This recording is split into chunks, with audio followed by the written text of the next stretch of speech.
O texto que nós lemos já fala aqui de um momento profético quando Jesus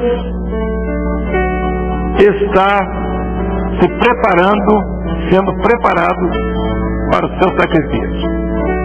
Era a véspera da festa chamada da Páscoa, onde Jesus iria ser entregue às autoridades, traído por Judas Iscariote, ia ser levado ao tribunal e crucificado e morto. Ele agora chama os seus discípulos e vai ter uma reunião com os seus discípulos. E ele antecipa aquele momento da festa, que era a festa chamada da Páscoa, que os judeus comemoravam, que vinham comemorando 1500 anos antes dele. Ele agora se apresenta para promover uma nova Páscoa, uma Páscoa diferente, uma Páscoa onde o cordeiro seria ele próprio, o vinho falaria do seu sangue, e as ervas amargosas, que eram o alimento da Páscoa do judeu, ele mesmo iria saborear ou passar pelo mau gosto daquelas ervas amargosas. E o que nós vemos aqui, meus irmãos, foi aquele momento. João estava reclinado no peito do seu Jesus. Era um ato de amizade, de intimidade, de amor, e era recíproco, porque na verdade, no verso primeiro nós vemos assim: como havia amado os seus que estavam no mundo, amou-os até o fim. Aquele ato de João se reclinar no peito de Jesus era um ato profético. Era o ato de quem estaria com o ouvido, a mente no pulsar do coração de Jesus. Era a mente firme naquilo que era o projeto de Deus para o mundo e para os homens. Nós vamos encontrar, meus irmãos, que era a última ceia, a única, era a Páscoa, a última dos judeus, e era noite, porque foi naquela noite que o Senhor foi traído. E quando isso tudo aconteceu, era um momento profético, onde Jesus se assenta como cabeça, como governo diante dos seus discípulos. Ele estava naquela mesa como cabeça, como governo, e todos estavam ali para aquele momento especial da economia de Deus. Noite, Jesus assentado com seus discípulos naquele momento, e nós vamos ver o seguinte, que naquela mesa havia os elementos dispostos ali, e os elementos eram fundamentais: o pão e o vinho. Vamos só recordar um pequeno detalhe. Quando Jesus pegou o pão, partiu, ele estava falando do seu sofrimento. E assim, e tendo dado graça, partiu e disse: "Isso é o meu corpo, que é partido por vós. Fazei isso em memória de mim." De modo semelhante, ele pegou o cálice. O cálice era diferente. O cálice era para os discípulos. A morte dele significava a vida para os discípulos. O sofrimento dele, o rasgar do corpo, do pão, o seu sofrimento, simbolizava para os discípulos a festa do vinho, que era o Pentecostes, que era a bênção, que era a descoberta da felicidade e da alegria. Então ali, sobre a mesa, estavam aqueles elementos que deveriam marcar substancialmente a vida da igreja, todas as vezes que participassem daqueles elementos: o pão e o vinho. O vinho, cálice, era o símbolo da nova aliança, que ele fazia no seu sangue. Ele estava distribuindo assim: agora vocês todos são participantes comigo desta festa. Vocês agora são herdeiros comigo. Por isso ele diz: bebei deles todos, porque é do mesmo Espírito, que era o Espírito dele, que era aquilo que ele ia derramar sobre a igreja, que seria o Pentecostes, seria a bênção gloriosa da alegria do Espírito Santo na vida da igreja. Nós vamos encontrar, meus irmãos, ali um momento onde Jesus lava os pés de seus discípulos. Nós podíamos logo começar a entender que há momentos na economia de Deus que aconteceram, ocorreram no passado e acontece da mesma forma conosco. Nós estamos vivendo esse momento de definição, onde a igreja fiel, ela está reclinada no peito de Jesus. Ela está vendo bater no coração, e o que bate e o que pulsa no coração de Jesus é o que pulsa no coração da igreja. É a mesma coisa, é o desejo do encontro dele com a igreja, do encontro da igreja com o seu Jesus. É o mesmo vem, é o pulsar do coração, vem. E a igreja nessa hora, ela tem que estar atenta a esse momento. Ele é o cabeça, ele é o governo, é a hora da noite, é a hora também das grandes bênçãos, mas também da traição. É a hora onde ele quer uma igreja pronta. Lavar os pés ali, não era só o significado da humildade dele, era lavar os pés para a caminhada. A igreja não pode continuar com os pés sujos do mundo. Ela não pode trazer a sujeira do mundo e colocar dentro dela. É hora de lavar os pés. E meus irmãos, exatamente onde também está a traição. Na mesa com Jesus estava o traidor. Todos têm uma escolha. Você tem uma escolha para fazer hoje. Você pode estar à mesa. Você foi convidado. Mas você não pode ser traidor. De 12, um traidor. Jesus sabia. Era necessário. Ele disse: é necessário que haja um escândalo. Mas ai daqueles porque vê o escândalo. Ninguém sabia quem era o traidor. E ele disse assim: quem se come comigo vai me trair. Meus irmãos, nesse momento da noite, o beijo não está distante da traição. Nessa hora da noite, aqueles que estão beijando e dizendo que estão beijando o rosto de Jesus, falando nisso, eles não estão longe da traição, não. João estava recostado no peito, mas Judas é o que tinha a melhor aparência de tudo, porque quando ele foi beijar a Jesus, as pessoas ficaram maravilhadas, como num momento difícil daquele, quando todo mundo queria prender a Jesus.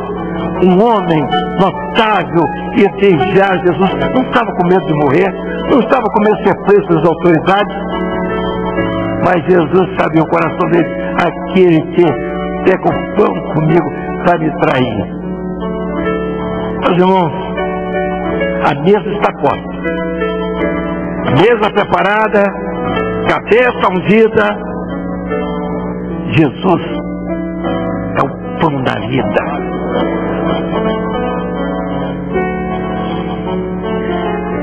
João estava encostado, reclinado no peito. Judas pronto para a traição. Não discerniu o corpo. Ele não sabia qual era o ministério de Jesus. Ele não sabia. Ele não sabia por que Jesus ia morrer. Ele estava interessado na bolsa. A preocupação dele era só essa. Era a bolsa.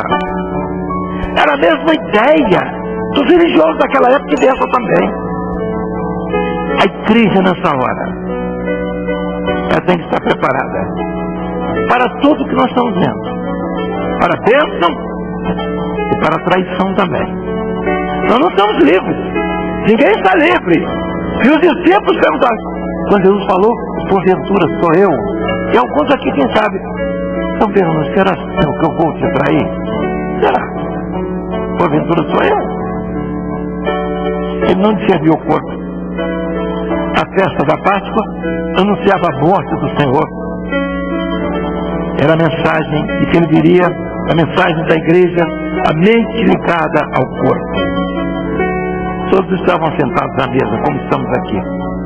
Como os irmãos estão nos templos hoje. Estão sentados à mesa, estão ouvindo a mensagem. É um momento de definição. Alguém iria negá-lo. Nas definições é que se nega Salvador. Quando a igreja está definida, está na posição, tem sempre um passo para levantar. Quando Neemias foi retificar os muros, estava lá, Sambalate, Tobias e Gesem. Não vai para frente. Essa igreja não vai para frente. Ele tirou o papel de enxugar a mão. Tirou os copos plásticos. Tirou o filtro, aquele guarda-ratos lá dentro. Tirou isso. Não pode ser igreja do Senhor. Meus irmãos, Judas era assim. Ele estava preocupado com a moeda. Ele não estava preocupado, ele estava preocupado com o material. E quando a igreja, quando o Senhor mandou fazer isso, o Senhor mandou fazer porque ele sabia da doença que vinha logo em seguida. Quando todo mundo teve que lavar as mãos com sabão de coco. Aí, eu estou falando isso, sabe por quê? Porque as pessoas confundem vida espiritual com essas tolices que estão aí, com papel higiênico. Meus amados, olha, a hora de traição, a hora daqueles que não querem ouvir a palavra, a hora daqueles que querem só apresentar, estão à mesa ali, mas estão combinando lá fora com os religiosos para trair o corpo de Cristo. Momento de definição. Mas João estava com a mente dele ligado ao corpo. A mensagem da igreja, meus irmãos, nessa hora tem que estar ligada à cabeça. É ouvido, mente ligada ao corpo de Cristo. Hoje nós falamos sobre a mente. É a mente firme no Senhor. Esse momento, meus irmãos, é o momento que a igreja está vivendo. É noite. E o Senhor revelou uma coisa. Que nessa noite, o anjo do Senhor vai passar. Aqui, lá, em todos os lugares. Ele vai operar curas e libertações. Tivemos 2 ocasiões já, onde o Senhor revelou, e nós tivemos o resultado. E veio por correspondência no outro dia de manhã cedo. Pegou surdo e mudo, 22 anos, e nascença foi curado. Uma criança de 14 anos, curado também, surdo e mudo, nem era crente. Entrou na igreja e passou a ouvir. É claro que ela ouviu um som, mas ela passou até fazer o tratamento. Já deve estar falando. Mas, meus irmãos, nós não estamos preocupados com isso. A nossa preocupação é que a igreja dos últimos dias, nessa hora da noite, ela está frente à mesa para participar do pão e do vinho, do corpo e do sangue. Corpo de Cristo, sangue de Cristo. A igreja é corpo de Cristo quando o sangue de Cristo, quando o Espírito Santo está circulando nela. A igreja de Cristo tem que estar atenta ao bater, ao pulsar no coração do Mestre. Interessante que logo depois daquilo, João é levado para a ilha de Patmos e lá ele tem a revelação da eternidade. A igreja vai partir. Ela não vai para Patmos, ela vai para a eternidade.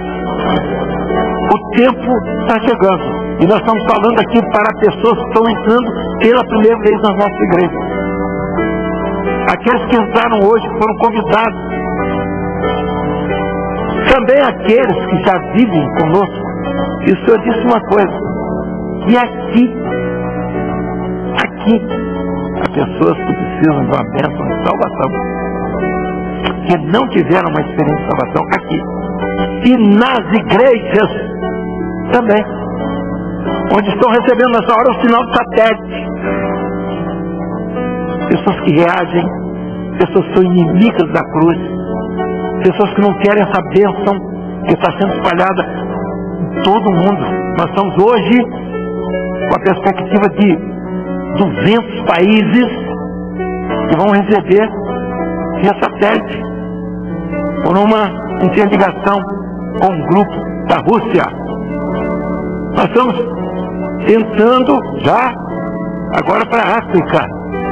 Nós estaríamos falando para o mundo inteiro contra a sua vontade, contra a vontade de Gesem, contra a vontade de Tobias, porque aqui, Sambalat, porque aqui não se trata de televisivo, aqui se trata de uma mensagem do Espírito Santo, a mesma que você ouve no rádio, a mesma que você entra no culto e nem está aí para quem está falando, mas agora você vai ouvir. Deus quer te dar uma bênção, Deus quer tirar do seu coração sua malícia, seu pecado, sua traição. Há uma mesa, Jesus está presente. Ele é o cabeça, ele é o governo, mas a traição está aí do lado. É o beijo da traição, aqueles que abrem a boca para falar mal da obra do Espírito Santo. É o beijo da traição.